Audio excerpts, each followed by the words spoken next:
get into Mickey Mouse Steamboat Silly. Now, I previously said, as Cornbread informed me, that I thought a lot of people's concern over Steamboat Willie going into the public domain was overblown and was not going to be as bad as I thought it was. I mean, maybe I was a little wrong about that, but I think the ultimate moral lesson of this kind of plays into Disney being Disney and how controlling they are and everything like that, and kind of plays into the worst tendencies of the Paul Rudish shorts, which I do like. The Paul Rudish Mickey Mouse shorts, I think they're some of the best Mickey Mouse shorts since Byworks was involved, quite frankly, and this was the last one. This was the end of that era, and then they're moving on and so forth.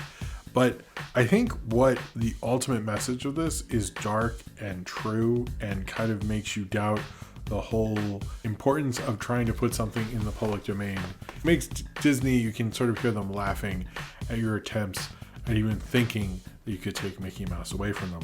Now, Mickey is watching and actually reacting to Steamboat Willie because he, with his friends Goofy, Minnie, Donald, and Daisy, is going to show movies, and they're going to show home movies, and they put on Steamboat Willie. They all sing Turkey in the Straw together. They cut around a bit, and they show Minnie showing up.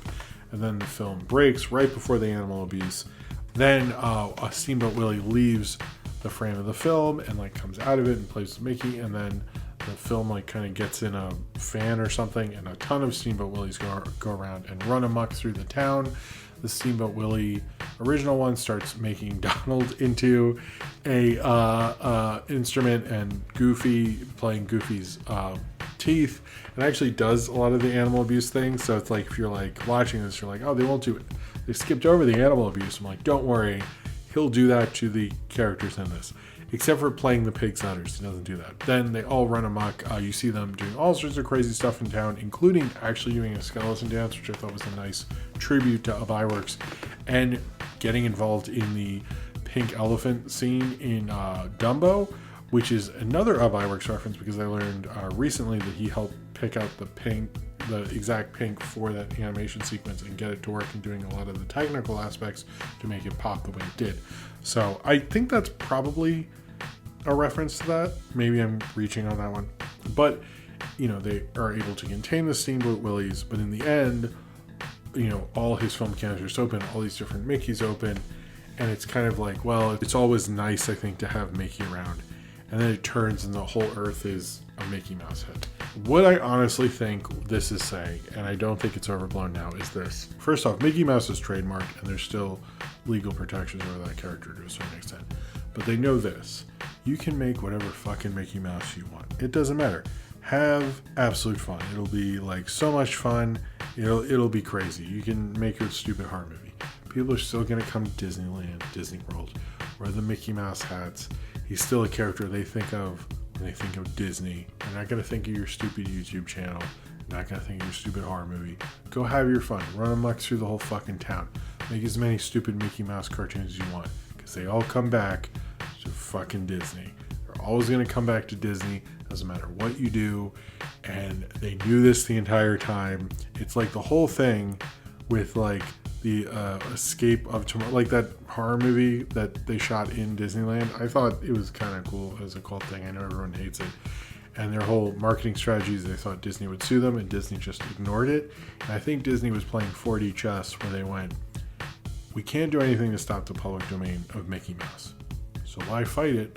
Because who's going to think of your fucking ass? They're going to think of Mickey Mouse with Disney forever and always. Have your fun, but it will always be Disney's Mickey Mouse. And I think the thing with the Paul Rudish shorts that I like is they're fun and they're weird and they do interesting things with the characters. The thing I don't like is they sometimes overdo it with the Disney references and self-congratulating the company. And this feels like sort of a corporate message almost. I think it kind of shows oh, well, Mickey Mouse will never go away and there'll be tons of different versions. And we're just one version, and there'll be other ones, and it's all glorious and part of this amazing, long-lasting cartoon character that made $1 billion corporation and stuff. But at the same time, knowing the context of it, Steamboat Willie, and Steamboat Willie being everywhere, and there being a ton of them, and them causing all this chaos is something I can definitely read into now. Can't I? Can't we all read into that now? Certainly. And as much as I do think it is a kind of nice farewell to the character that they've got to be involved with for 10 years and saying, now we'll pass it on to the next person, I also think it was sort of them saying, like, you will always belong to the Disney company, and there's nothing you can do to stop us. And it's certainly, like, sort of dark, but it's like, they're right. It's always going to be Disney's, not just because it's trademark. They can, as much every year, there's going to be, you're always going to think of it with Disney, and there's no way you can stop it. It's like, just, they will always own Mickey Mouse, whether legally or not.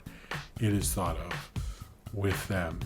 And Steamboat Willie only appears to be free because of the public domain, but in the public's heart, it will always be chained to Disney.